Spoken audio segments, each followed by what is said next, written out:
Olá, muito bom dia para você que acompanha a nossa programação. É hora do seu NE1 e eu agradeço demais a sua companhia. Vamos juntos até 1 da tarde. QR Code na tela para você dizer o que quer ver aqui com a gente. Manda a sua dúvida, a sua reclamação ou uma sugestão de reportagem. Nossa produção está aqui aguardando a sua participação. E nesta edição você vai ver, o Estado confirma mais 2 novos casos de intoxicação por metanol sob investigação. A Vigilância Sanitária de Jaboatão dos Guararapes está nas ruas fiscalizando os estabelecimentos comerciais que vendem bebidas alcoólicas, de olho nas adulterações com o uso de metanol. Outros municípios também estão se programando para o fim de semana. E você vai ver qual é a orientação em caso de suspeita de ingestão de bebida adulterada. Onde procurar ajuda? O NE1 preparou uma reportagem para mostrar como o metanol age no corpo do ser humano. Tem ainda informações sobre violência contra o idoso, como identificar e o que fazer nesses casos. E também, moradores de uma comunidade no Recife estão chateados com uma praça que foi construída para o lazer. Sabe por quê? Eles dizem que o espaço está oferecendo riscos. Algumas crianças já se machucaram no espaço por causa da qualidade dos brinquedos. Tem muito mais para você na edição de hoje, então fique com a gente. Vamos juntos. Agora são 11 horas e 47 minutos. A Secretaria Estadual de Saúde divulgou agora há pouco uma atualização do número de casos investigados por suspeita de intoxicação por metanol em Pernambuco. Vamos conversar sobre esse assunto com Natália Gelu, que já está aqui. Natália, bom dia, bem-vinda. Quantos casos estão sob investigação agora aqui no estado?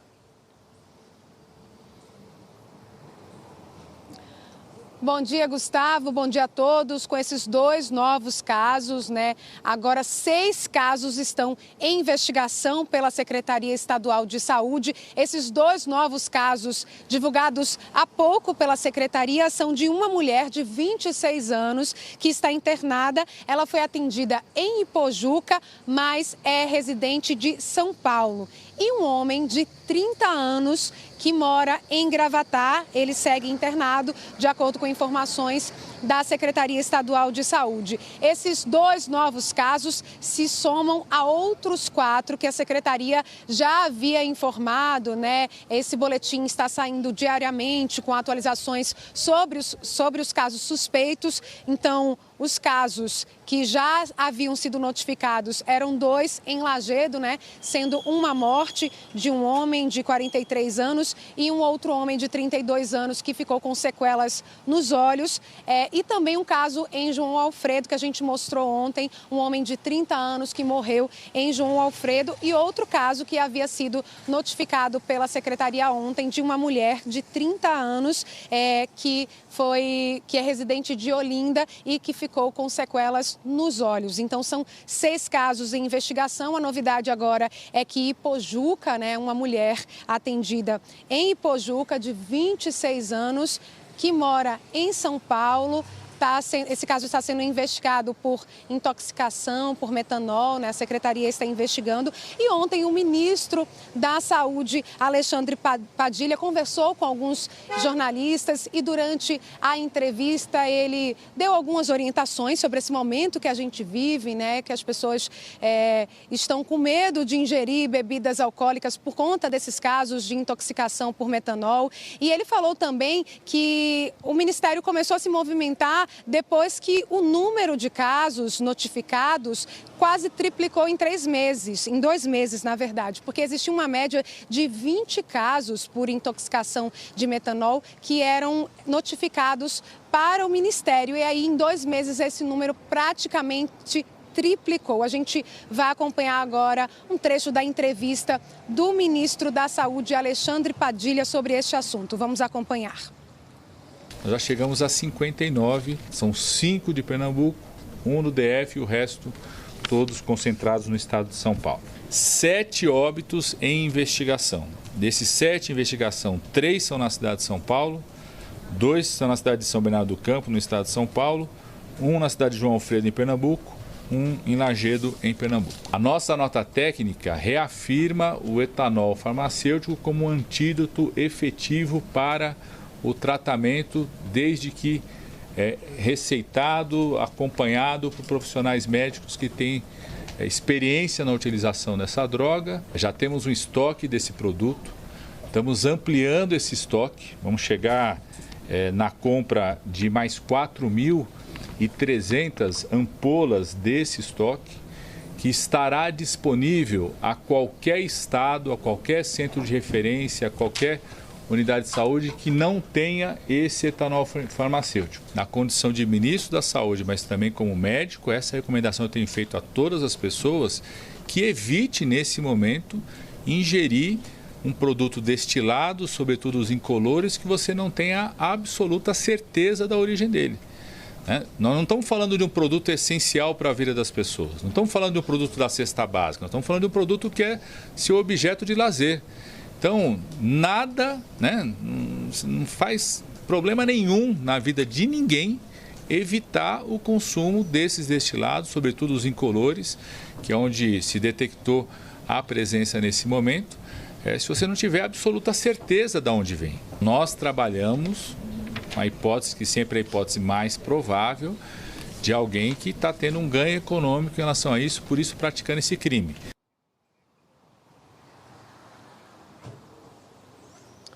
O ministro Alexandre Padilha, que reforçou a orientação do Ministério da Saúde de, nesse momento, evitar o consumo de bebidas alcoólicas, especialmente as destiladas e as incolores, no momento em que o Poder Público, o Ministério da Saúde, as secretarias dos estados também estão se movimentando para tentar intensificar as fiscalizações, entender o que está acontecendo, Inclusive, o ministro anunciou aí a compra de 150 mil ampolas, de forma emergencial, ampolas de etanol farmacêutico.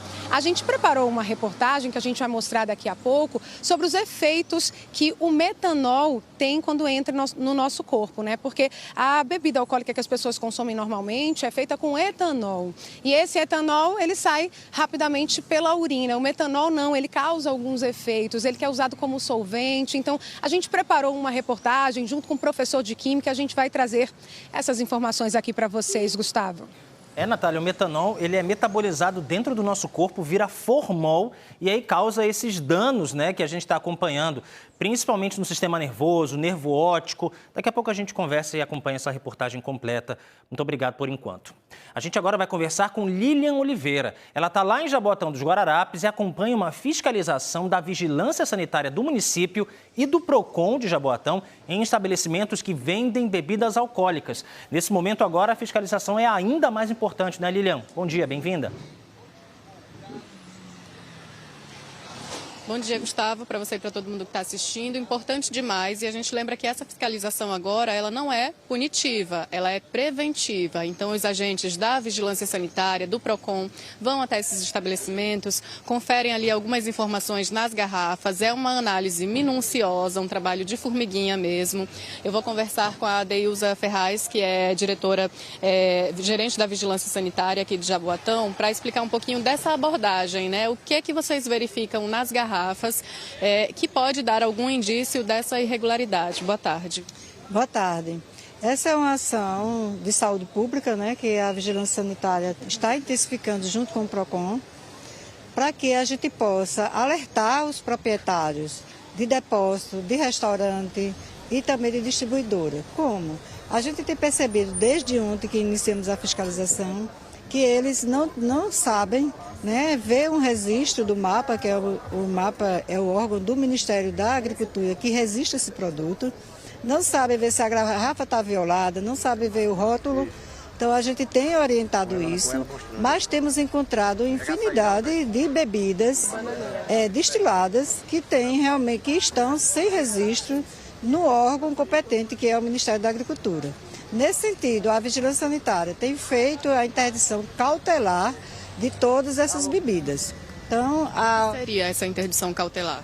A interdição cautelar a gente vai deixar todo produto no estabelecimento. A gente não leva e o dono do estabelecimento fica sendo fiel depositário daquela bebida. Não pode abrir, a gente vai deixar um lacre de interdição, já está, vai receber toda a notificação e também a orientação que esse não pode ser violado. Então, é isso, esse trabalho a gente está fazendo em todo o nosso município, aqui em Jabotão, visando a prevenção de adoecimento ou de morte de alguma pessoa. Ilza, muito obrigada pelas informações, viu? Vou chamar aqui a Tassiana Salles, que é do PROCON, ela é diretora do PROCON. Tassiana, explica pra gente como é que funciona essa parceria também com a vigilância, né? Quais são esses prazos dados para os comerciantes apresentarem informações? Boa tarde. Boa tarde.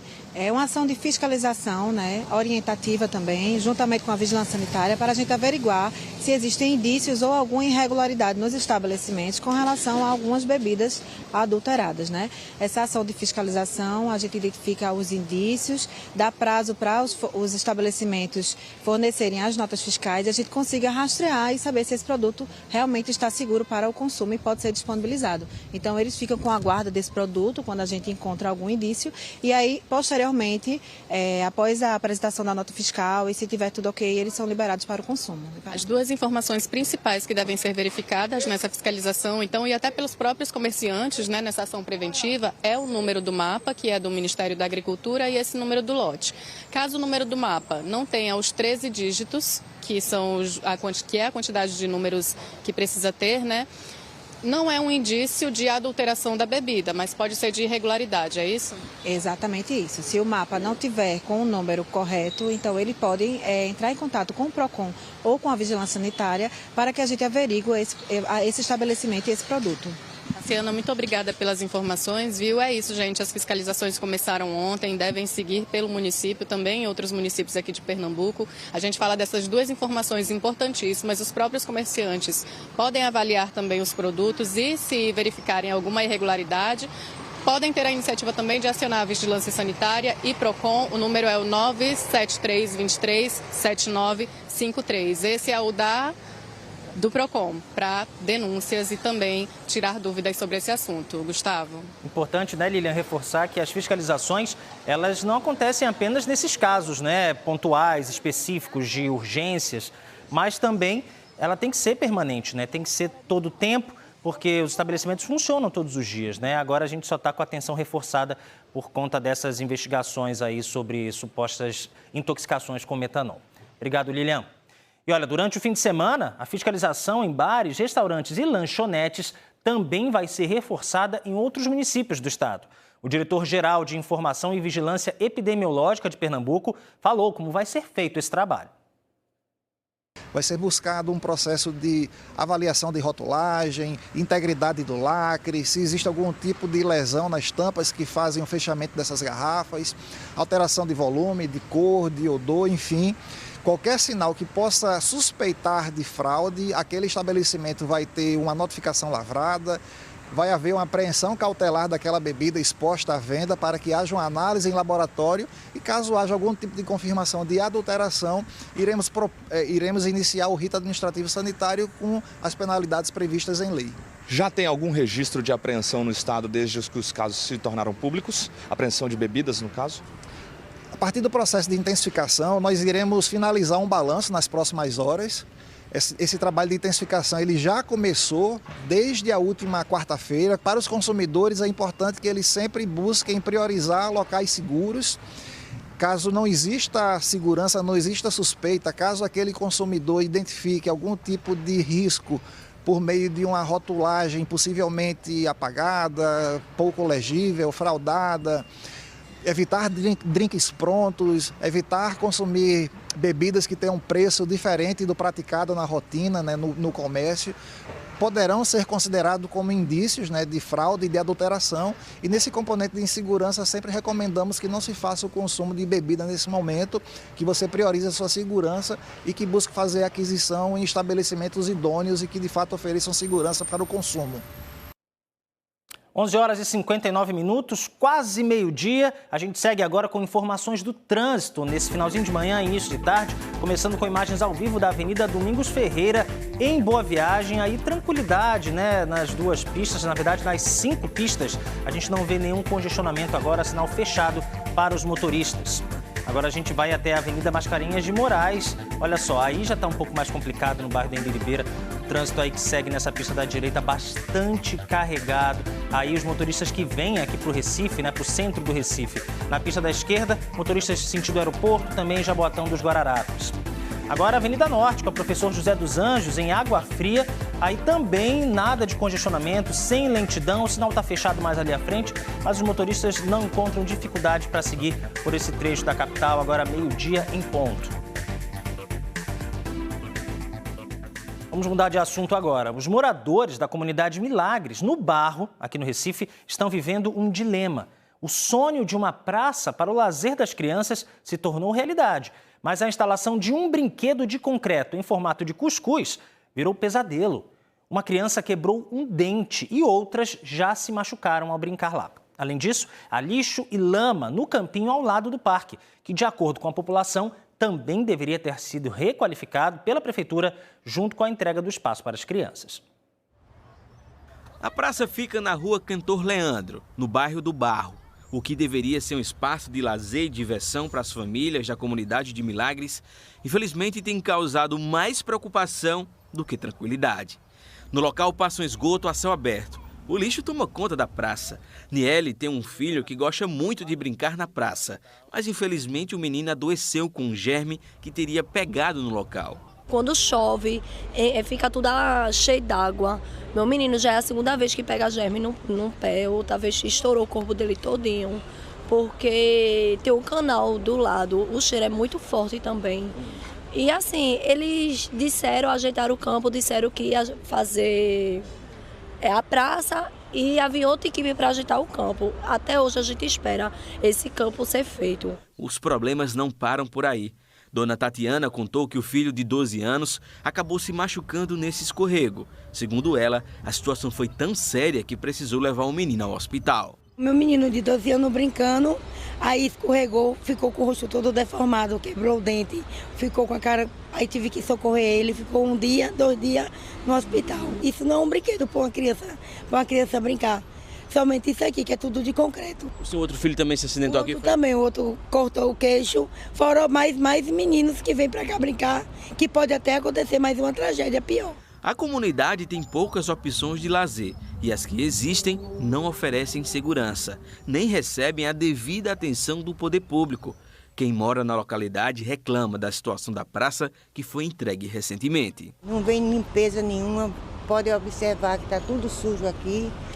O campo está cheio de mato, não temos quadra, então é o que eu peço para toda a comunidade, para todas as nossas crianças. Aqui fizeram pela metade, fizeram aqui a parte da frente e a parte de trás ficou para resolver, ficou para fazer. Não prometeram nada quando é que iam resolver isso aí? E não prometeram nada, que disseram que aqui era outra equipe que era para fazer e não vieram outra equipe nenhuma e a parte deles fizeram, mas a de trás era outra equipe que vinha fazer e até aqui não chegou ninguém. O sentimento da comunidade aqui dos Milagres é de muita revolta. Isso porque essa praça que foi entregue há 2 meses, para eles é como se fosse feito um serviço pela metade. Eu agora mesmo estou no campo de futebol, onde havia muita expectativa pela entrega desse equipamento aqui, mas não aconteceu. Inclusive aqui, ó, tem muito lixo, a gente não encontra uma lixeira sequer por aqui. E a situação piora ainda mais quando chove. O campo, que deveria ser usado para diversão, fica completamente tomado pela lama. Nós pedimos, a requalificação do parquinho e a construção da quadra. Cheio de mato, cheio de lixo, cheio de lama, sabe? Quando chove fica bem complicado.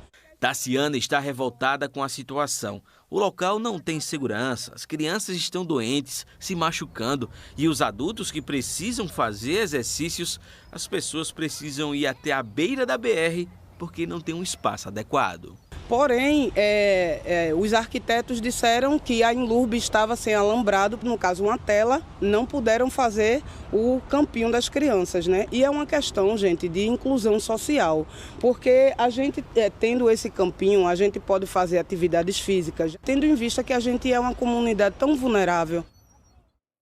Bom, nós procuramos a Prefeitura do Recife, que disse que todas as decisões relacionadas ao espaço foram acordadas diretamente com os moradores e que uma equipe foi encaminhada ao local hoje pela manhã para inspecionar o equipamento.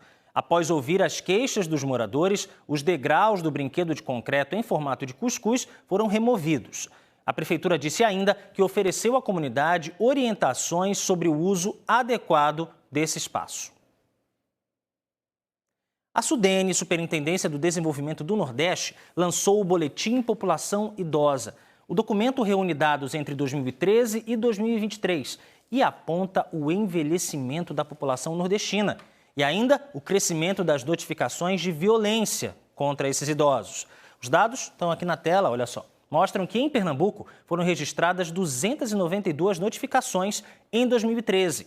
10 anos depois, o número saltou para 2.013 notificações, um aumento de 589%. É muita coisa. E conter o avanço desses casos depende de toda a sociedade. E para isso é importante saber sobre os tipos de violência e, principalmente, como denunciar. Joab Alves vai nos trazer essas informações. Joab, boa tarde, bem-vindo. Oi, Gustavo, muito boa tarde para você, boa tarde a todos que estão acompanhando com a gente aqui em Pernambuco e também em Alagoas. Olha, é um assunto que esses dados, né, que você acabou de trazer preocupa um bocado, né? Aqui ao meu lado está o Dr. Paulo Bacelar, ele que é advogado e também vice-presidente da Comissão de Direitos da Pessoa Idosa da OAB Pernambuco. Seja muito bem-vindo aqui ao N1. O Gustavo trouxe ali alguns dados, a gente estava até debatendo aqui antes, né, conversando. É um número que preocupa muito, né? Sim, é verdade. Antes de mais nada, a gente tem que destacar que é um estudo que foi feito pela SUDENE para um recorte do Nordeste, mas levando em conta o último censo do IBGE, que leva os parâmetros estabelecidos em 2010 até 2022. Se a gente for verificar, um lapso temporal bem significativo. E aí talvez a razão pelo esse número tão impactante. Agora, o fato é que a violência contra a pessoa idosa vem aumentando de forma exponencial, tanto quanto a população cresce da mesma forma. A gente formos verificar de forma geográfica, a nossa pirâmide que antigamente conhecíamos na escola de ser pirâmide, ela deixou de ter essa forma. Hoje, basicamente, a gente tem uma verdadeira barril, em que a base dos nascimentos está cada dia diminuindo e a parte dos idosos também está chegando com essa diminuição e está ficando com um ar de barril. Então, o aumento da população idosa, naturalmente, vão ocorrer agressões e todos os atos que vão repelir direitos e garantias das pessoas idosas. A gente pode elencar, inclusive, também um aumento que pode ter sido objeto de grande repercussão, período da pandemia. Período da pandemia, a grande maioria dos idosos foram até mantenedores das suas casas, ficaram em casa em conjunto com os demais familiares, causaram, digo, a instituição família junto com todos eles, causaram-se alguns conflitos e há dados que a grande maioria dos que cometem essas violências são pessoas da própria família, filhos, parentes, genros, noras, né? Então tudo isso tem que ser objeto de estudo, de análise. Para fazer esse levantamento é importante todos esses dados para que a gente possa mapear e direcionar para as políticas públicas para poder fazer o melhor acompanhamento e o direcionamento. Tá? E aí, ao mesmo tempo, eu poderia elencar diversos tipos de violências efetivamente que ocorrem contra a pessoa idosa, que vão desde a violência física propriamente dita, a violência sexual, quando o idoso é forçado a ter uma conjunção ou qualquer ato de natureza sexual, o abandono, a negligência, a questão financeira, né? E diversas outras agressões que vão retirar garantias da pessoa idosa. Qual a penalidade para essa pessoa? Vamos lá, existem diversas penalidades. Na verdade, a pessoa idosa não é diferente de qualquer outra pessoa. Ela pode ser vítima de diversos crimes e aí vão ser amparados pelo Código Penal e do Código de Processo Penal. Inclusive, agora, recentemente, agora no dia 13 de junho de 2025, foi editada a Lei 15.163 de 2025, em que houve um aumento gradativo das penas, justamente para amparar esses desfalques e também as penalizações existentes. Obrigado aqui pela participação, viu, Paulo, trazendo essas explicações e também trazendo os tipos de violência, né, contra a pessoa idosa. Gustavo, eu volto contigo no estúdio, daqui a pouquinho a gente volta conversando sobre outro assunto. É contigo. Até já então, Joab. Boa tarde para você. A seguir, o Enel mostra como estão os casos suspeitos de intoxicação por metanol aqui no estado. E você vai ver também como é que o metanol age dentro do corpo humano e por que as sequelas são tão graves, podendo matar. Tem ainda a notícia de Maceió. Um homem foi preso suspeito de tentar matar uma pessoa numa emboscada. A polícia acredita que o crime foi motivado por briga de torcida organizada. O Enel volta já, não sai daí, agora 12:10.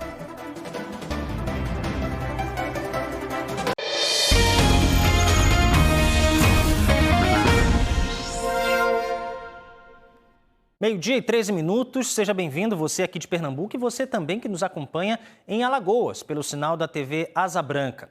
A Polícia Civil aqui de Pernambuco desarticulou um grupo que praticava crimes contra a administração pública.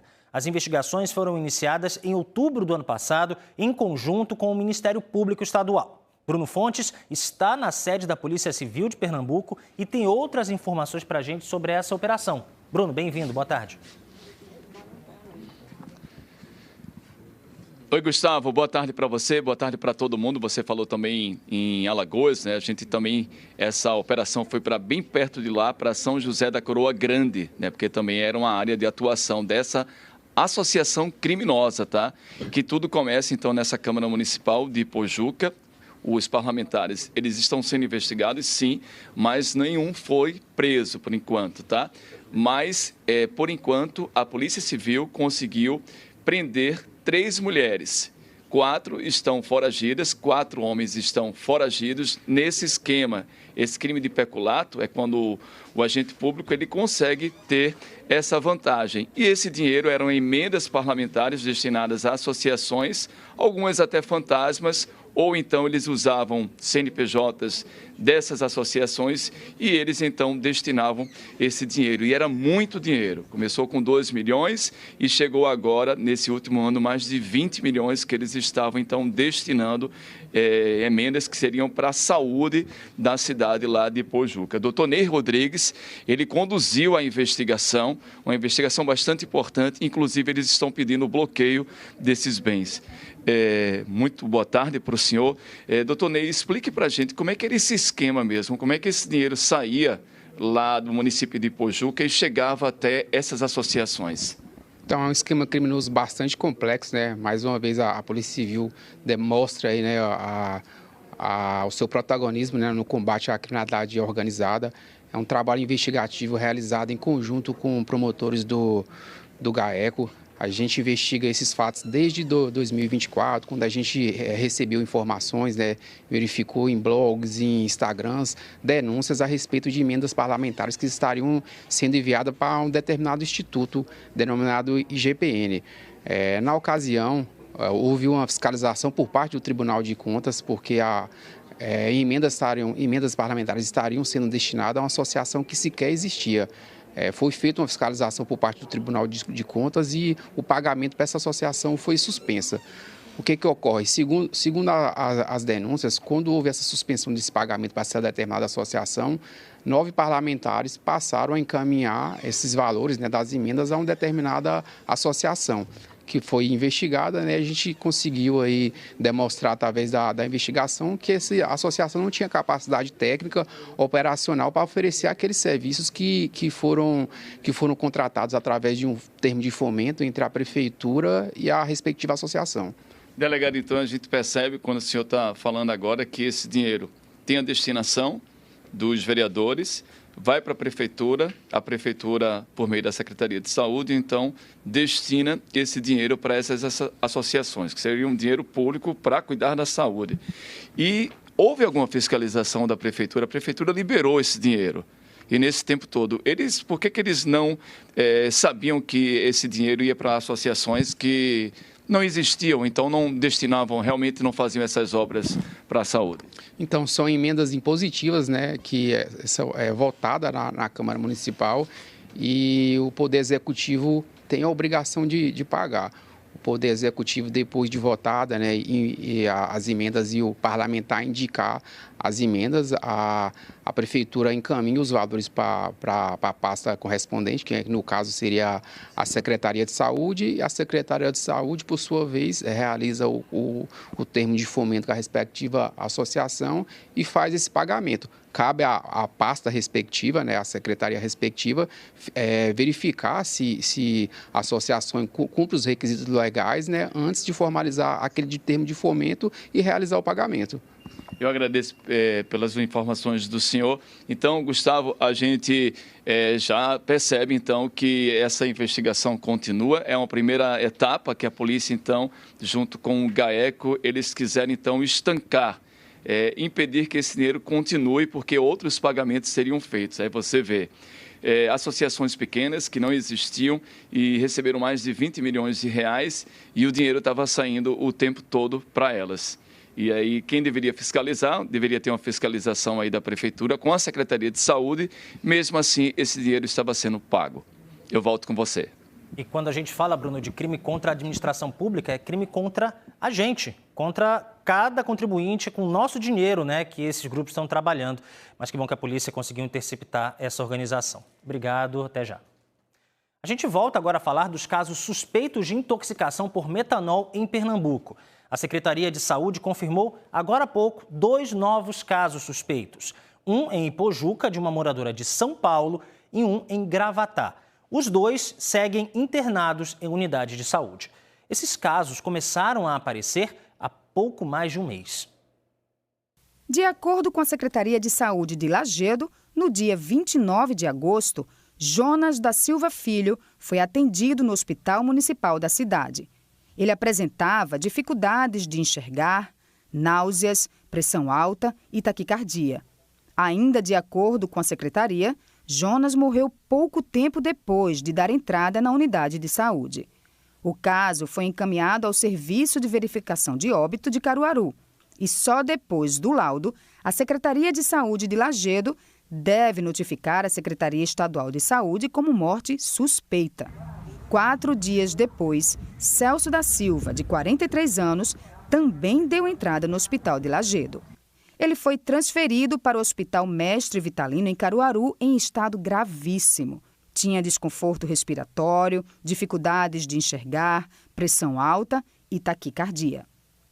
No mesmo dia, de acordo com a nota do Hospital Mestre Vitalino, o Centro de Assistência Toxicológica de Pernambuco, CEATOX, foi informado. Também houve notificação através do Sistema de Informação de Agravos de Notificação, o SINAM. A Agência Pernambucana de Vigilância Sanitária, a APEVISA, também foi comunicada e segue com ações de fiscalização relacionadas à ocorrência. No dia 9 de setembro, 7 dias depois de dar entrada no hospital, Celso não resistiu às complicações do quadro clínico e morreu. 2 dias depois de Celso, o cunhado dele, Marcelo dos Santos Calado, de 32 anos, também morador de Lajedo, chegou ao Hospital Mestre Vitalino com perda de parte da visão. 19 dias depois de ser internado, Marcelo recebeu alta com perda da visão nos 2 olhos. No dia 26 de setembro, Ronaldo de Lima Melo, de 30 anos, morador de João Alfredo, foi socorrido numa unidade de saúde da cidade e transferido para o Mestre Vitalino, em Caruaru. O quadro de Ronaldo piorou e ele morreu 4 dias depois de dar entrada no hospital. Na quarta-feira foi para João Alfredo, depois veio-se embora para casa. Aí depois, quando foi na sexta-feira, piorou. Já piorou de uma vez. Saiu muito vomitando muito sangue. Só muito sangue, vomitando muito.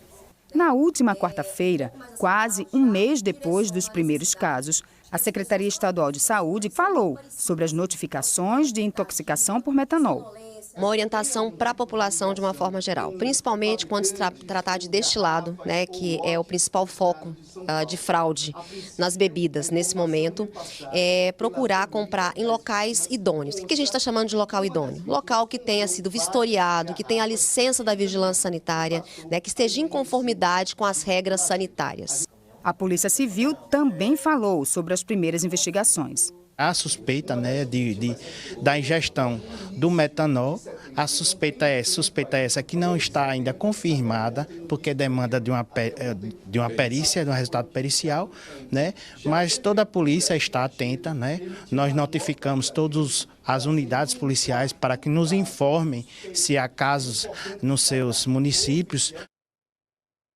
A gente reforça que, de acordo com a Secretaria Estadual de Saúde, agora são 6 casos suspeitos no estado. 2 mortes, 3 pessoas internadas e uma que já recebeu alta. A terceira morte suspeita, que seria a de Jonas da Silva Filho, segue aguardando o laudo oficial da causa da morte para só depois ser notificada oficialmente à Secretaria Estadual de Saúde. Nossa equipe conversou com médicos legistas para saber como é feita a confirmação de mortes provocadas pelo metanol. E também com peritos do Instituto de Criminalística sobre o trabalho de identificação dessa substância nas bebidas adulteradas. É uma técnica que o Estado já utiliza para a alcoolemia. É a cromatografia gasosa, que o intuito é transformar amostras líquidas em vapores e, a partir desses vapores, a gente vai fazer a detecção do metanol e de outros componentes da fórmula. A perícia criminal em si, muitas vezes, ela é feita por comparação. Então, a gente pega a amostra da própria indústria e compara com a amostra questionada. Então, eles têm que ter os mesmos parâmetros. Inclusive, um alerta para a sociedade é, quando você vê uma bebida com um preço muito baixo, você já vê as características físicas que você está comprando aquele produto. Então, você pode ver o encilhamento do lacre, ver se não tem nenhum rompimento, ver se o selo está intacto, ver a própria característica de um produto que você já conhece e, principalmente, se a solução ela está totalmente límpida. Todos esses corpos, né, que são encaminhados para a gente com suspeita de intoxicação por metanol, eles vão ser submetidos ao procedimento tanatoscópico, que é a necrópsia, né, a perícia necroscópica que a gente faz, onde o médico legista vai analisar o corpo e, na verdade, o intuito principal da gente é descartar outras causas de morte. Né, que não existe um achado específico, característico nesses corpos que vão indicar que morreu pela intoxicação pelo metanol. Né? Então, na verdade, o principal objetivo da gente é descartar outras causas de morte, né, e fazer a coleta de sangue e das amostras biológicas para serem encaminhadas ao LabTox, né, no Laboratório de Toxicologia, e para poder ser identificada essa substância, né, ou ser metabólito. Nos casos em que, para a gente poder confirmar essa intoxicação, essa morte por essa causa, a gente vai precisar realmente ter uma suspeita clínica, uma forte suspeita clínica e encontrar essa substância nas amostras de sangue. Bom, e diante de tantos casos suspeitos de intoxicação, é muito importante entender o que é essa substância tão falada nos últimos dias. De onde vem o metanol e como age no corpo do ser humano. É por isso que Natália de Luz está de volta para trazer mais informações para a gente, explicar um pouco melhor, né, como é que o metanol pode prejudicar a gente caso ingerido.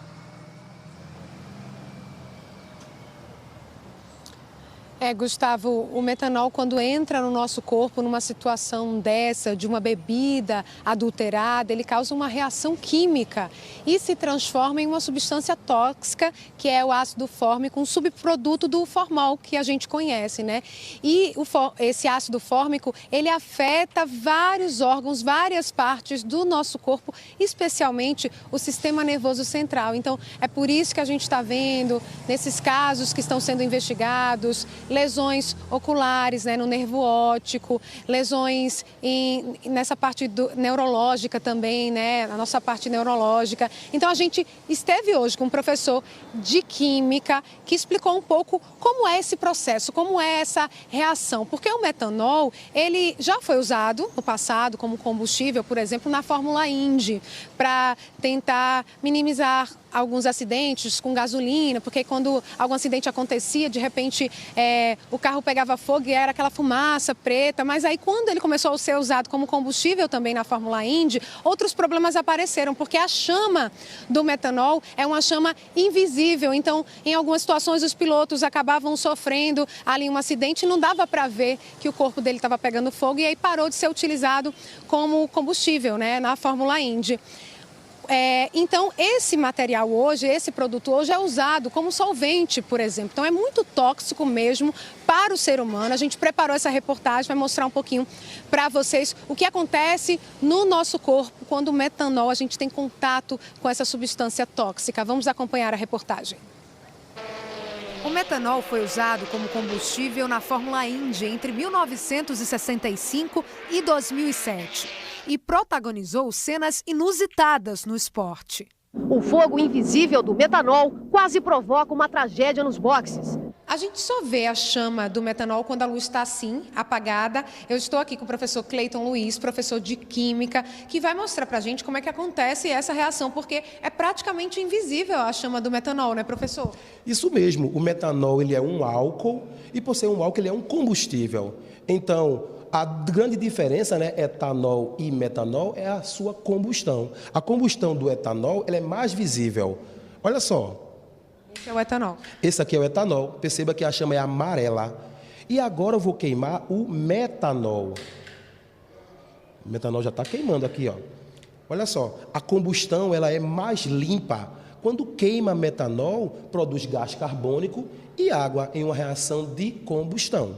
Agora, professor, quando a gente acende a luz, ó, vou acender aqui para mostrar, praticamente não dá para ver, né? Quando a Fórmula Indy utilizava o metanol como combustível, os pilotos, os mecânicos utilizavam máscaras, luvas.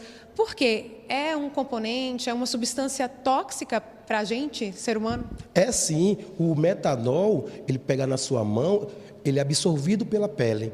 E também ele emana vapores, então os pilotos usavam máscara para não estar inalando aquele vapor de metanol, que é uma substância bem venenosa. O professor explicou que o metanol pode ser produzido de várias formas. O metanol é um álcool, né, que contém um carbono e ele pode ser obtido em destilarias de cachaça, né, como a primeira fração. Mas também, antigamente, esse álcool era produzido pela destilação seca da madeira, bem antigamente. Hoje nós conseguimos também obter esse álcool de diversas reações químicas, fermentação de frutas, cereais, conseguimos também obter o metanol em poucas quantidades. Pode ser produzido, né, na destilaria, a sobra da fração do metanol, ele pode ser utilizado para adulterar bebidas alcoólicas, tornando assim essa adulteração mais barata e de fácil comercialização. Ao ser ingerido por meio de bebidas alcoólicas adulteradas, o metanol causa uma reação química. Uma das reações do metanol é a sua oxidação. Essa oxidação pode ocorrer dentro do nosso organismo quando está bebendo bebida que está contaminada com metanol. Então a simulação acontece assim. Eu vou colocar um pouquinho do álcool aqui nesse algodão e vou fazer a reação com um salzinho. Esse sal é um sal oxidante. E aí a reação vai se processar justamente quando entrar em contato o sal oxidante com o algodão com o álcool. E agora eu vou pegar aqui um bastãozinho de vidro, fazer entrar em contato o salzinho com o algodão. Olha só. É isso que acontece dentro do nosso corpo, uma reação de oxidação. Claro que não vai pegar fogo, mas o álcool ele vai oxidar e vai se transformar em substâncias mais tóxicas. É como se o algodão fosse o nosso corpo com a substância tóxica. As substâncias produzidas pelo consumo do metanol afetam várias áreas do nosso corpo. Efeitos perigosos e até letais, que começam no fígado. A gente vai absorver o álcool pelo tubo digestório. Esse álcool ele vai para o fígado. O fígado é uma usina de reações do organismo. E o fígado vai transformar o metanol em formaldeído e ácido fórmico. O problema é o ácido fórmico. É ele que é o veneno. Por quê? Esse ácido fórmico absorvido pela corrente sanguínea vai para o sistema nervoso, vai para o cérebro, vai para o nervo óptico. Por quê? porque esses órgãos, eles gastam muita energia, logo eles absorvem muitas substâncias.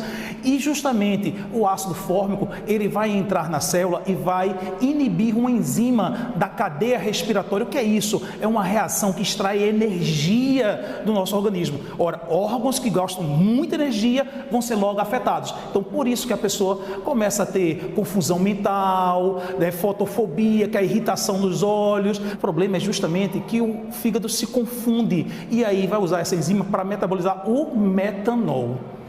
E essa metabolização vai dar o ácido fórmico, que é justamente o veneno. É um engano do fígado.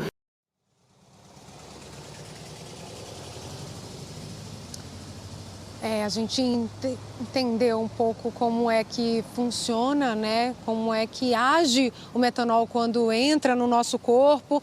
A gente está aqui ao lado do Dr. Marcos Galindo, que é médico intensivista, médico especialista em UTI, né, doutor? Para falar, doutor, sobre esses sintomas, porque a orientação do Ministério da Saúde é evitar a ingestão de bebida alcoólica, especialmente destilada, incolor, que você não tem certeza da origem, né? E final de semana está chegando, a gente queria saber quais são os principais sintomas, né? Qual é o momento mesmo que eu digo assim, eu preciso procurar o atendimento médico, porque esses sintomas se confundem com a ressaca, né? Isso. Boa tarde para o senhor. Boa tarde, Natália. Boa tarde a todos. Então, inicialmente não tem como saber que a pessoa bebeu uma bebida destilada adulterada, né? Os sintomas iniciais são de euforia, como se fosse uma embriaguez mesmo. Mas, caracteristicamente, quando há metanol contaminando aquela bebida, existe um período aí de 12 a 24 horas, em média, sem sintomas. E depois a pessoa começa a apresentar sintomas como se fosse uma ressaca forte.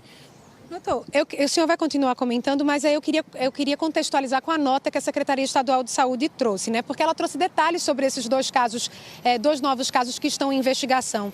De uma mulher residente em São Paulo que apresentou sintomas após a ingestão de gin e no momento está sendo acompanhada por um serviço de saúde de Pojuca. A Secretaria de Saúde disse que ela apresentou relatos de diarreia, dispneia, que é falta de ar, vertigem, azia, dormência nas mãos e pés, além da sensação de formigamento na boca. Esses sintomas podem, então, estar presentes? Podem sim, são sintomas neurológicos, né? O formigamento, a tontura, isso pode acontecer.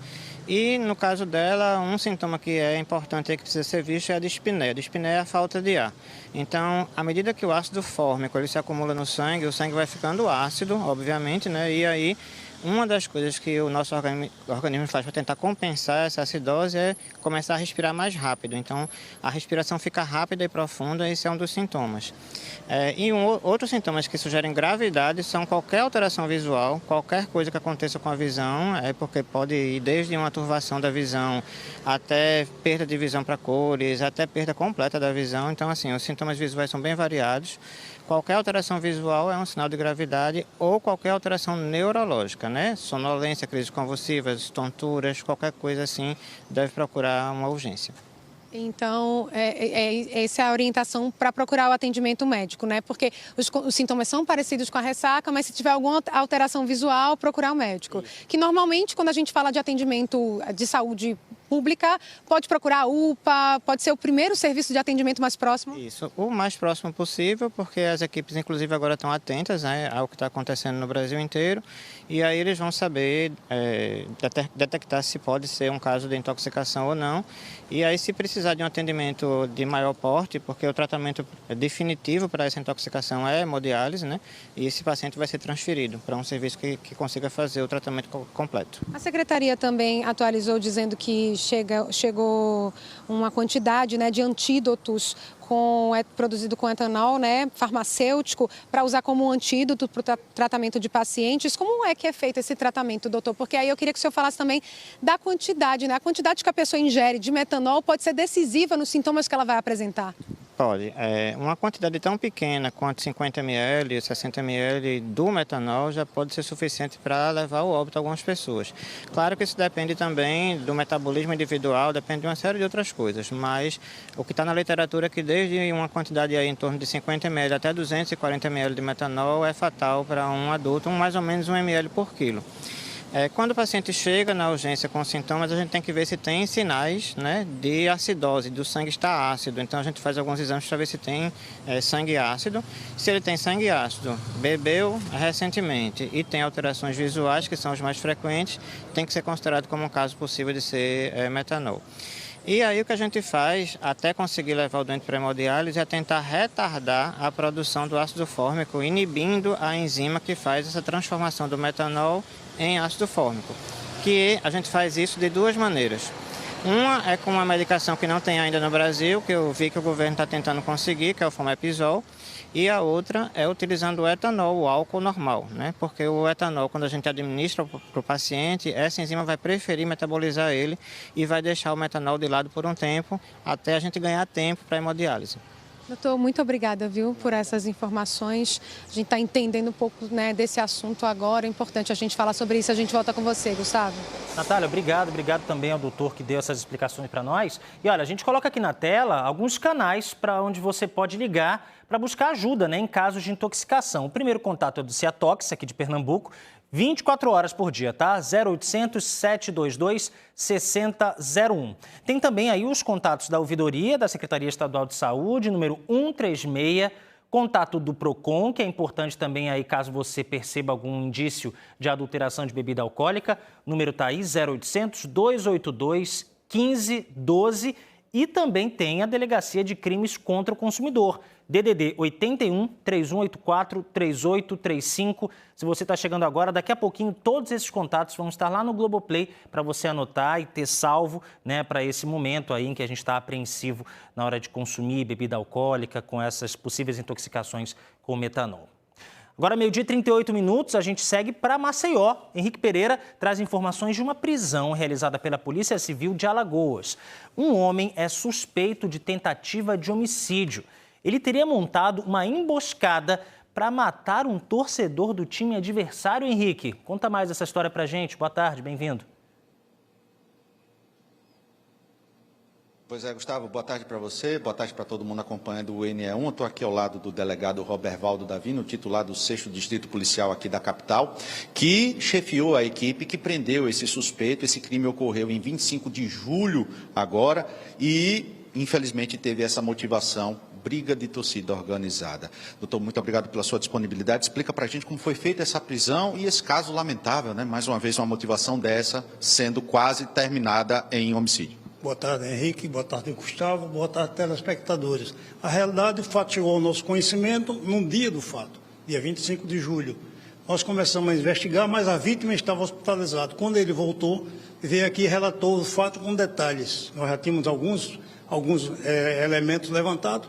Chegamos, investigamos e detectamos que 5 elementos agrediram a vítima por ser torcedor do CRB. E os outros 5 do CSA. Eles conversavam muito nas redes sociais, e aí os 5 autores ligaram para ele, o rapaz que trabalhava aqui, ele trabalhava no mercadinho, e atendia as pessoas quando pediam alguma coisa. Usaram isso, ligaram para ele para entregar 2 botijões de gás, ele foi entregar numa casa fictícia. Ao chegar nesta casa, os 5 pegaram ele, levaram os botijões, antes espancaram bastante e foram embora.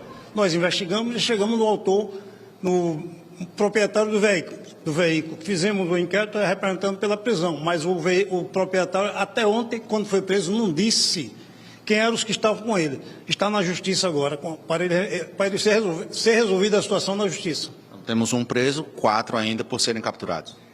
Identificados e capturados, que ele me disse ontem que não diria o nome dos outros 4, mas são 5 elementos. Mas o trabalho da polícia continua, doutor. Muito obrigado e parabéns pelo trabalho. De nada, sempre as ordens. Lembrando que a população pode contribuir via 181, que é o Disque Denúncia, mas infelizmente, né, Gustavo, o futebol, que deveria ser um ambiente apenas para uma rivalidade sadia, ultrapassa esses limites e uma ligação falsa, uma emboscada quase termina em morte por nada, infelizmente. Devolvo para você. É isso, Henrique. Infelizmente, né, a gente tem que falar sobre isso, dar notícias que não tem nada a ver com o espírito esportivo. Obrigado a você, obrigado ao delegado também. Agora a gente vai falar sobre diabetes, um mal que atinge mais de 16 milhões e 600 mil brasileiros, de acordo com a Federação Internacional da Doença. E para quem tem diabetes, além dos cuidados com a alimentação, é preciso atenção especial com os pés. A gente conversa sobre esse assunto de novo com o Joab Alves. Ele está acompanhado de um médico vascular para trazer orientações sobre esses cuidados que são muito importantes, né, Joab? Muito importantes, Gustavo. Além desse médico, o doutor Emanuel, a gente vai conversar também, olha só, com o seu Jorge. Ele está ali, ele tem uma ferida, né? No pé ele tem diabetes tipo 2. Seja muito bem-vindo, boa tarde para o senhor. Quais são os cuidados que o senhor toma para que essa ferida não piore? A gente tem que ter muito cuidado com a asepsia, né? Limpar, curativo 3 vezes ao dia, certo? Então a gente tem que ter muito cuidado com não se arranhar, coçar com as mãos. Não pode também por conta da unha. O ideal é a gente colocar um creme hidratante, entendeu? Para que não aconteça essa abertura de úlcera na perna. Vou aproveitar aqui para conversar com o doutor Emanuel Ferreira. Seja muito bem-vindo, doutor. Me diga uma coisa, em relação aos pés, por que uma região que tem que se ter muito cuidado e principalmente para não ter uma infecção, por exemplo? Perfeito. Obrigado, Joab. Obrigado, NE1, Santa Casa, pela oportunidade do espaço aqui. Está falando sobre esse tema que é tão caro a todo ser humano, né? Afinal, somos animais, criaturas bípedes, né? Ou seja, usamos os pés para a maior parte das nossas atividades, né? O pé serve, né? Essa estrutura que a gente nasce com ela, não dá tanto valor, mas serve para locomoção, subir, levantar, descer, serve para o equilíbrio, ou seja, um pé disfuncional aumenta a chance de queda, serve para, inclusive, como sensibilidade, tá? A gente percebe o ambiente ao nosso redor com os pés. Se está subindo, está descendo, se está caindo, então a gente tem que cuidar bem disso aí. Inclusive, Joab, tem estudos que trazem que quando a gente tem amputações, mesmo que pequenas, a gente tem uma diminuição da expectativa de vida. Doutor, e os tipos de diabetes? Cada tipo ali tem que se ter um cuidado ainda maior com qualquer tipo de ferida na região dos pés? Vamos lá. Esse tema da diabetes, né, apesar de ser uma doença crônica, que a gente é acostumado a pensar que ela está no corpo todo, e realmente está no olho, está no rim, está no coração, mas ela também se manifesta aqui no contexto dos pés, tá? Os pés, eles são formados de várias estruturas. Não tem só a pele, tem ossos, tem músculo, ligamento, tendão, vaso e nervo. E aí a diabetes age prejudicando essa sensibilidade. Quando a gente não tem sensibilidade, a gente não consegue pisar de forma correta, a gente não percebe, como ele falou, quando a gente se corta, quando a gente tem um machucado, mesmo que invisível. E aí, no paciente diabético, que já tem uma diminuição da sua capacidade de cicatrização e de combater bactérias, a gente tem uma chance aumentada de feridas. Esse processo crônico, repetido, afinal, você perguntou, por que tanto nos pés? Porque a gente usa muito e a gente coloca esses pés descalços, a gente coloca os pés mesmo calçados, a gente não lava depois, a gente não faz higiene com as unhas, que eu digo, né? A população como um todo. E aí a gente acaba aumentando a chance dessas infecções e a dificuldade do paciente diabético em cicatrizar isso aí. Por conta do tempo, mas só para a gente concluir, quais são os principais cuidados que os diabéticos devem ter com os pés? O nosso paciente falou muito bem, mas só completando, a gente precisa tratar a diabetes, tá? A gente precisa usar as medicações recomendadas pelos médicos, atividade física, a melhorar a alimentação para diminuir o índice de glicose, tá? E aí, basicamente, limpar, fazer a higiene de forma adequada, lavar os pés e procurar um especialista quando a gente tiver algum tipo de complicação. Doutor, obrigado aqui pela participação com a gente. Seu Jorge também trazendo essas informações e os cuidados com os pés. Gustavo, é contigo aí no estúdio. Obrigado, Joab. Saúde aí, né, para o seu Jorge com esse machucado no pé. Bom, sexta-feira é dia de Globo Repórter. O programa de hoje vai levar a gente numa viagem até um tempo em que o mundo era bem menos digital. Quem lembra? Fotografia antes do celular, música antes do streaming, texto antes do teclado, no papel e caneta. É ou não é, Bianca Carvalho? Ninguém sabe mais esperar nada. A resposta é para agora, tudo é para ontem. Saudade de quando a gente tirava várias fotos para ver só depois como é que elas tinham ficado. Saudade de parar para ouvir música, colocar um disco para tocar. Era um ritual, uma experiência. Claro que o mundo digital é massa também.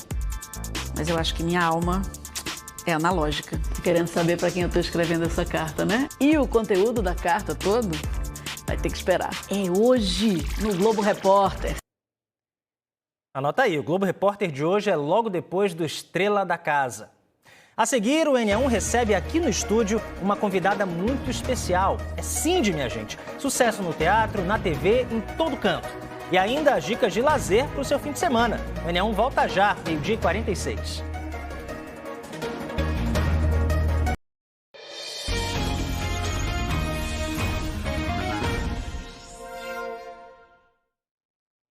Ela tá na Globo, minha gente. O NE1 recebe agora a estrela do humor no teatro, na TV e também sucesso nas redes sociais e que agora faz parte do time, olha só, do É Pipoco, que estreia amanhã. Cindy, meu amor, seja muito bem-vinda. Muito bem, dando beijinho, olha só. Tudo bom, que maravilha. Queridão? Venha, vamos sentar ali na nossa salinha. Deixa eu fazer um desfile, né? Não, daqui ou aqui? Você fica à vontade aqui, né? Nessa cadeirinha, é toda sua. É até difícil, né? Deixar a Cinderela sentadinha, porque ela é muito assim. Eu sou esprivitada. Então... Sou esprivitada. Eu sou muito, entendeu? Eu sou muito performática. Ih, minha gente, o povo no estúdio aqui, ó, vai ter que se segurar para poder te enquadrar. Mas agora me conta, você tá hoje bombando, né? Já apareceu no Bom Dia Pernambuco, Globo Esporte daqui a pouco. Hoje foi babado, viu? O trânsito babado. E eu e Bruno, a gente se comunicando. Tava marcado num canto, depois marcou para outro, mas deu certo. Já sabe um pouquinho como é que funciona a nossa vida, né? Tá sendo bem tratada aqui hoje. Muito bem tratada. Menina, olha, hoje eu fiquei tão feliz assim. Muita gente que eu conheço, maravilhosa, pessoas maravilhosas, mas eu recebi uma ligação de Beatriz Castro. Que honra! Eu vi que teve até fotinho ali, hein? Uma honra ela já mesmo. Postou nas redes. Pois é, aí ela me desejando sorte, felicidade. Eu digo, meu Deus do céu, que honra, que maravilha. Sassá me recebeu muito bem. Bruno Fontes também hoje, que eu participei, né? E a Larissa, maravilhosa. Você também é maravilhoso. Meu Você amor, é muito bonito, obrigado. viu? Que isso, muito são seus olhos. São seus olhos. Agora, vamos falar um pouquinho sobre esse projeto novo que você está participando. Agora, você é nossa. Você já participou de algumas coisas aqui na Globo, mas agora, ó, você faz parte do É Pipoco. Mulher, me conta, como foi essa experiência? Como foram as gravações? Olha, muito legal, muito legal. A Globo é muito organizada, a Globo chega na frente, né? Em tudo, a gente se sente muito bem. Quando a gente chega, tá tudo organizado. Tudo pronto pra gente, tudo mastigadinho, tudo bom. E tem aquela coisa que diz, ó, Cinderela, o texto é esse, mas você pode ficar à vontade, mudar alguma coisinha e tudo mais. Eu digo, eu posso mesmo. Pra quem faz humor, né? Ter liberdade é ótimo. Exatamente. Agora me conta, você tá com um time muito massa, né? Um time muito massa. Dona Delma, ex-BBB. Dona Delma. Beto Café, que é desde o primeiro, né? Isso, ele é o cara que cuida do É Pipoco. Também tem Breno do Bode Gaiato. Então, assim, é internet, é TV e você tá em todos esses meios aí também, tá no teatro. Exato, no teatro. Inclusive, amanhã tem peça também. Olha aí, já aproveita com a agenda, né? Agenda do fim de semana. Veja o meu dia de amanhã. A estreia do É Pipoco, minha estreia na Globo. Babado, tô me sentindo Sharon Stones. Ali, a estreia do É Pipoco e também tem peça logo mais à noite no Teatro do Parque. E a Globo disse que vai em peso. Eita, pronto. Ingressos já reservados, Já prepara a primeira fila para nós. Com certeza, toda a cidade tem. E como foram as gravações do É Pipoco? Porque é um programa que é vivo, um programa que vai pra rua. Exatamente. E você gosta de gente. Me conta essa experiência, né? Eu fiz um quadro que é a minha visita nos bairros, né? Antes do show propriamente dito, da Arena, é a visita, né? Então, eu vou lá fazer o corpo a corpo, né? Tem imagens aqui rolando, inclusive, quando você fala. Olha que maravilha, olha que muito bom, é muito legal. Dona Delma... E eu faço isso, ó. Essa mulher eu chamei de fofoqueira. Ela é a fofoqueira do bairro. Todo bairro tem, né? Todo bairro tem uma fofoqueira, né? Todo bairro passa o carro do ovo. Todo carro tem aquele pessoal que joga dominó, né? Na praça e tudo mais. Então, É Pipoco vai mostrar a comunidade como ela é, entendeu? Como ela é. E ver, assim, o orgulho do povo. Muita gente dizendo, eu amo morar nesse bairro, essa comunidade é a minha vida, é muito bom morar aqui e tudo mais. E a coisa boa da audiência também, né? Então, a gente mostra só o bom, entendeu? Dos bairros. E mostrar que aqueles artistas também, né? São de lá, como o Conde, a gente mostrou Conde, Nega do Babado, Michele Mello, tanta gente boa, Sheldon, entendeu? Tá bom demais. É uma curiosidade também saber que esse pessoal é daquele bairro, nasceu ali, naquela comunidade, muito legal. Caça-Rato, o jogador maravilhoso, a gente fez uma matéria com ele, é muito bom. Então, mostrar tudo que tem de bom, tudo que pipoca nos bairros. E a gente, ó, tem música, tem esporte, tem gente, tem muito bom tem tempero, humor, tem tempero. Tem fofoca. Então, ó, já estão pedindo para encerrar aqui. Então, você tem um minutinho para fazer um convite. Olha para aquela câmera ali, para nossa câmera 2. Convida o povo para assistir o É Pipoco que começa amanhã. Todo mundo amanhã, depois da edição especial de Terra Nostra, todo mundo ligadinho na Globo, que É Pipoco. Tá começando, vai ser o primeiro episódio amanhã, dia 4, imperdível. Um programa muito bem cuidado, muito feito com amor e com beleza também, né? Com certeza. Cindy, obrigado, viu? Obrigado a você, meu amor. Todo mundo ligado amanhã na estreia do É Pipoco. Então, todo mundo ligado. Sábado com você. Você também assiste, viu? Com certeza. Eu vou estar aqui trabalhando. trabalhando, logo depois assisto. Qualquer coisa, pega meu zap. Ah, te sigo no Insta. Pra gente ser... eu vou te seguir também. Me siga, depois eu tiro uma fotinha. Não, oxe, pra ir. Pra ir. Daqui a pouco. Pronto, daqui a pouco a gente conversa. E agora, deixa eu aproveitar que tem mais coisa no fim de semana, né, minha gente? Então chegou a hora de conferir outras opções de diversão. É o nosso Sextou do NE1, olha só.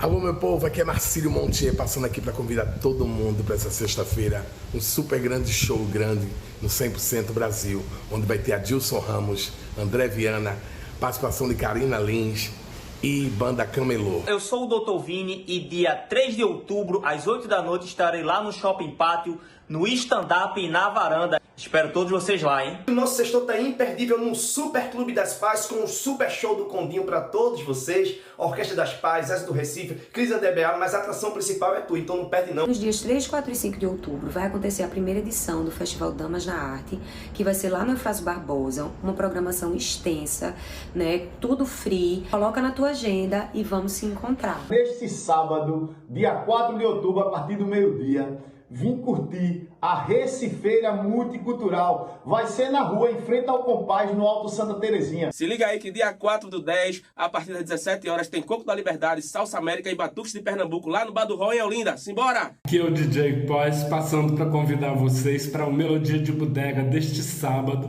a partir das 17 horas, na rua Mário Coutinho, Encruzilhada.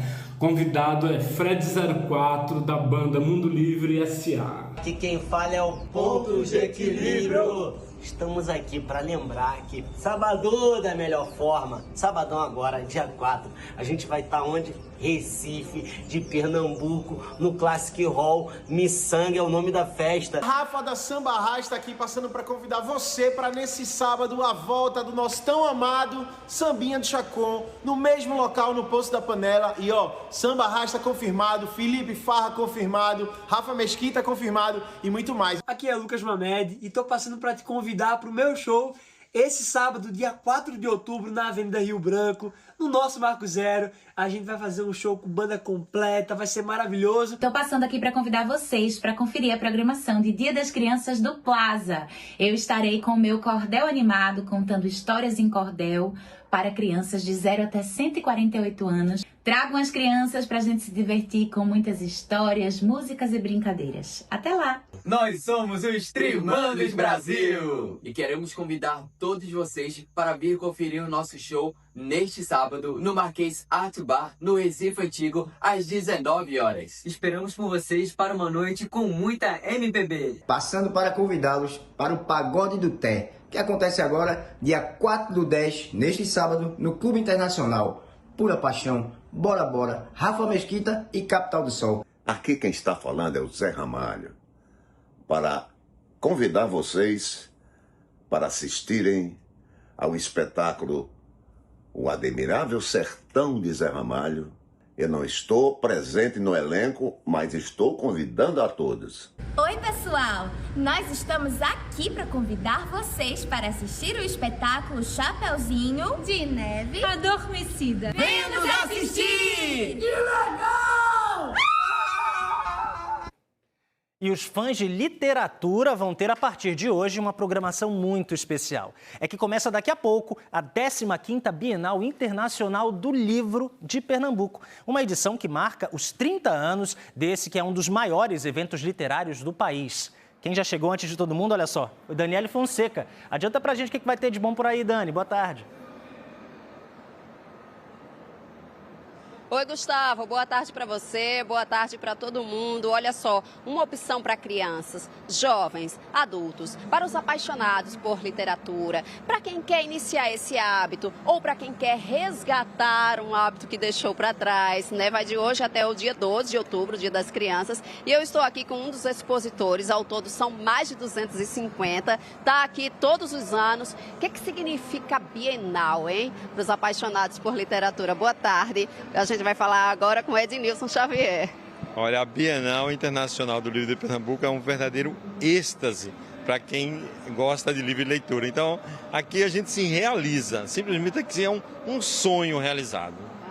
trouxe obras aí de quantos autores, a gente pode dizer? Menina, aqui no stand da Palavra Encantada você vai encontrar aproximadamente 50 autores, entre grandes editoras que também a gente está representando. Perfeito, Adnilson. Muito obrigada, viu, pela participação. E olha, pessoal, a gente também convidou para essa entrevista Sidney, que ele é o escritor, também coordenador, organizador aqui da Bienal. E a gente estava conversando agora há pouco, né, Sidney, que a Bienal é patrimônio cultural e imaterial do Recife. Coisa recente, né? Boa tarde. Boa tarde. Bem recente e importante para a gente, né? Ser reconhecido. São 30 anos de evento. A Bienal é um palco de discussão de ideias, de encontros e reencontros literários, também de outras linguagens, né? A gente tem cinema, teatro, além da literatura, música. Então está tudo entrelaçado aqui. Então para a gente é muito importante, ao completar 30 anos, receber um título como esse, né? Maravilhoso. Acessibilidade aí para todo mundo nessa edição é uma novidade. Isso. Na verdade, a gente já tinha ações, mas está mais completa para essa edição, né? Tanto acessibilidade como de sustentabilidade, que a gente está com um selo de Carbon Free. Então, todo o impacto ambiental do evento vai ser revertido em plantio de árvores no mangue de plantas aquáticas, lá em Maracaípe. Então, é outra coisa muito legal que a gente tem. Esse ano, quase 200 livros serão lançados aqui, inclusive o meu, domingo, 4 da tarde, vou estar lançando, né? Fazer o chamamento das pessoas. Então, para a gente é uma festa, é uma grande festa. Perfeito, a gente agradece demais sua participação. Gente, a Bienal, então, de hoje até 12 de outubro, Dia das Crianças, né? E os horários aí variam. De hoje começa de 2 da tarde até 9 da noite, sábados e domingos de 10 da manhã também até as 9 da noite, segunda a sexta, 9 da manhã, abre um pouquinho mais cedo durante a semana, até às 9 horas. Ingressos R$30, tem meia entrada. A gente volta contigo aí no estúdio. Gustavo. Muito obrigado, Dani. Eu queria pedir para a gente poder mostrar aí o seu cinegrafista, não sei quem está com você agora, mas para mostrar um pouco dos estandes, né? Que daqui a pouco vão estar lotados, muita gente vai passar por aí. A gente está acompanhando esse que é o pré ainda, Bienal, é a pré, começa hoje às 2 horas da tarde. Daqui a pouquinho, agora 1h01 da tarde, todos esses estandes vão estar cheios. A gente espera que esses livros todos sejam vendidos, né? A Bienal que começa hoje vai até o dia 12 de outubro, até o domingo da semana que vem, que é Dia das Crianças. Então a gente aproveita e reforça esse convite para você pai, você mãe, você professor e quiser levar, né, o seu filho, sua filha, seus alunos para a Bienal. Começa hoje às 2 da tarde. Antes da gente encerrar, vamos dar uma olhada no tempo aqui no Recife. Cadê nossas imagens ao vivo? Olha só. As nossas pontes ligando aqui os recifenses nesse dia de sol, hein? Agora 1h01, muito sol hoje, diferentemente dos outros últimos dias. A gente termina o NE1 de hoje com essas imagens para preparar você para o fim de semana, hein? Você pode rever e compartilhar as nossas reportagens a qualquer hora no Globoplay. Fique agora com o Globo Esporte, Sabrina Rocha e Cindy como participação especial. A gente volta a se encontrar amanhã. Tenha uma ótima tarde.